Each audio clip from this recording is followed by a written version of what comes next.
과거 한국 언론들은 박 씨와 관련한 기사에서 미국에서 전투기 등을 전문적으로 생산하는 록히드 마틴과 레이시, 온보잉 등에서 근무했다고 보도하기도 했다.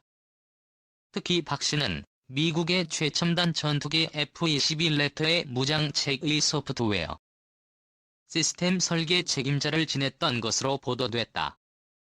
이를 볼 때 기소장에서 명확히 설명을 하지는 않았지만 박 씨가 A4에서 가져온 무장체계에 관련된 정보는 F-22 랩터와 관련돼 쓸수. 한국으로 돌아온 박 씨는 2011년 11월 N사를 세웠다. 이 회사는 미국의 군사기밀과 관련된 업무를 하는 회사가 아니었다. 그러나 박 씨는 2014년 11월 의도적으로 한국항공우주산업 관계자에게 기밀이 포함된 프리젠테이션을 진행했고, 이때 미국 의사로부터 획득한 정보가 들어가 있었다고 미국 검찰은 밝혔다. 박 씨는 가히 외에도 다른 한국의 방산업체들에도 기밀 내용이 들어있는 미 검찰은 박 씨가 방산업체들로부터 계약을 따내기 위해 이 같은 일을 박 씨는 지난해 8월 미 수사당국에 체포돼 지난달 12일 법원에서 미국의 무기수출통제법과 국제무기거래 규정 위반 혐의를 인정했다. 박 씨가 인정한 혐의는 최대 20년, 애구 금형과 최대 100만 달러의 벌금형이 처해질 수 있다. 그러나 박 씨가 유죄를 인정하고 합의하면서 미국 정부는 징역 36개월 이상을 원하지 않는다고 법원에 의견을 제출했다. 미 법원은 이 같은 박 씨의 유죄 인정에 따라 오는 9월 판결을 내릴.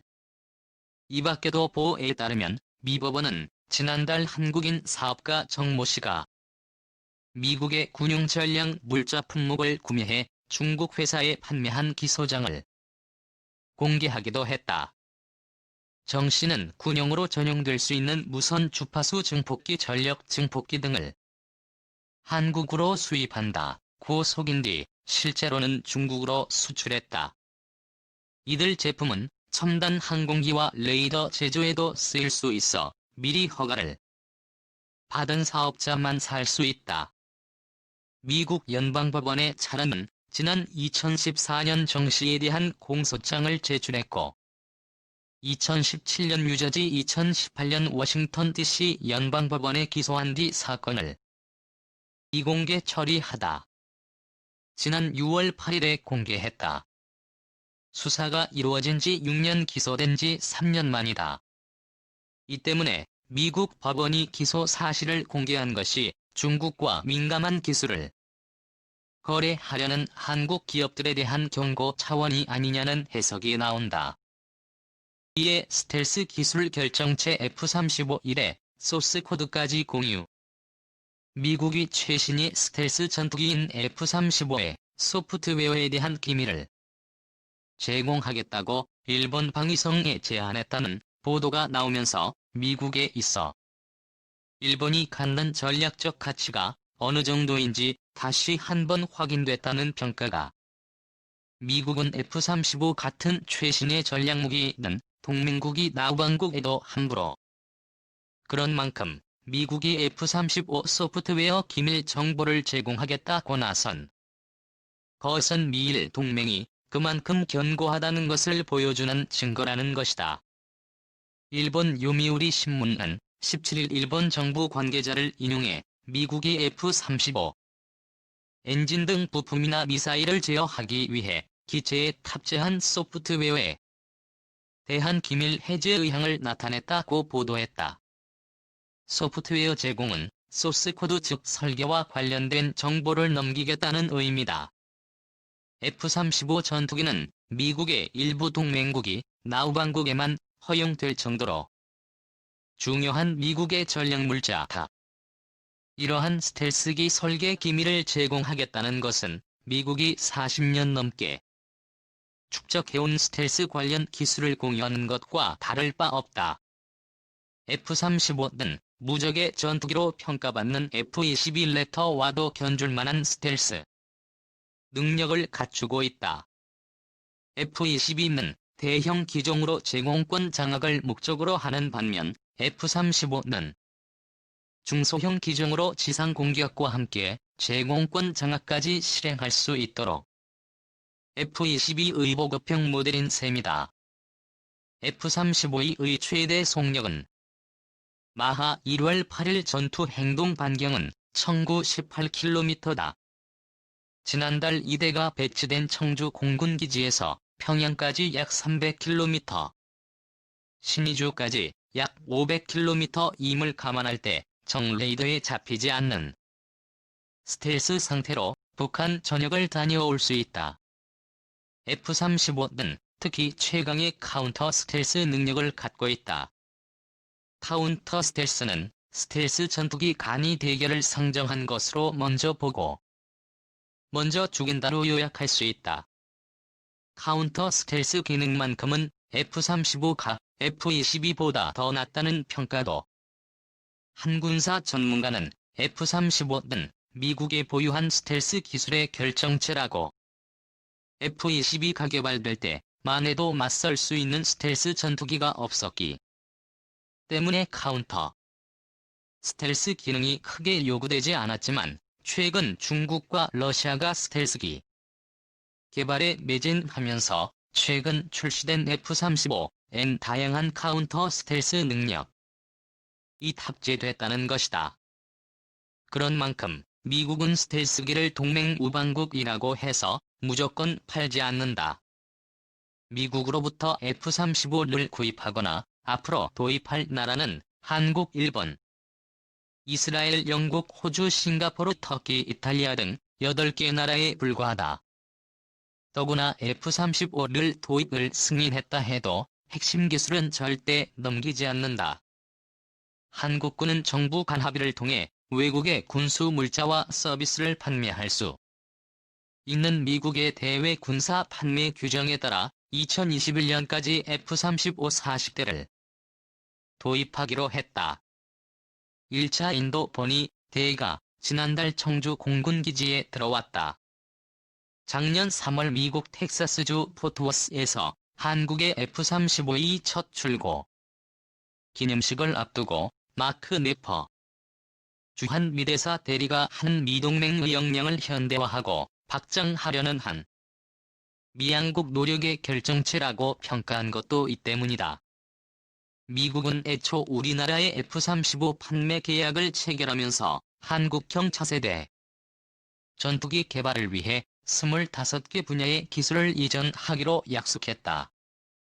그러나 위상 배열 레이더 체계 통합과 적외선 탐색 및 추적 장비 전자, 광학 표적 추적 장비 전자전 제모 통합 기술 등 스텔스 및 탐지 관련 핵심 4개 기술의 이전을 거부했다. 그런데 미국이 일본에 는 소프트웨어 소스 코드까지 제공하겠다고 했다는 양욱 한국 국방안보 포럼 연구위원은 F-35 소스 코드는 상당히 높은 기술로 한국군은 제공받지 못한 것이라면서 미국에 있어 일본이 갖는 안보적 의미가 상당하다는 점을 보여준다고 말했다.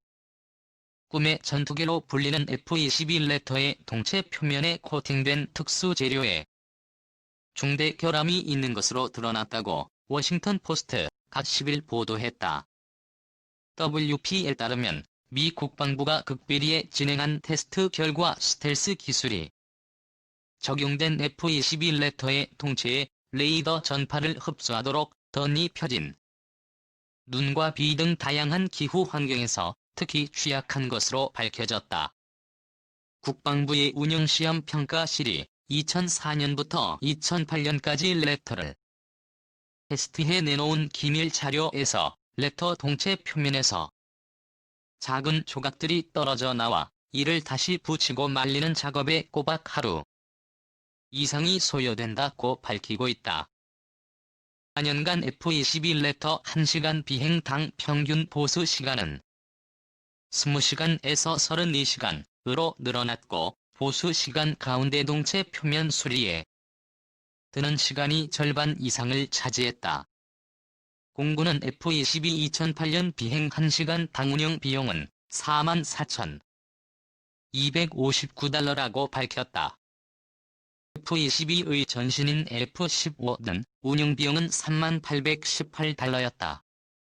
익명을 요구한 미국 방부의 한 관계자는 F-22의 결함에 대해 단 1.7시간만 비행하면 비행 임무의 성공을 위협하는 심각한 결함이 나타난다는 것은 매우 수치스러운 일이라고 말했다. 국방부의 또 다른 관계자는 30년 전 냉전 시대에 설계된 이 전투기에는 대당 3억 5천만 달러의 비용이 소요된다며 지금처럼 소규모 전쟁과 테러 세력의 위협에 대처해야 하는 시대에 랩터는 더 이상 최상급 전투기가 될 수 없다고 말했다.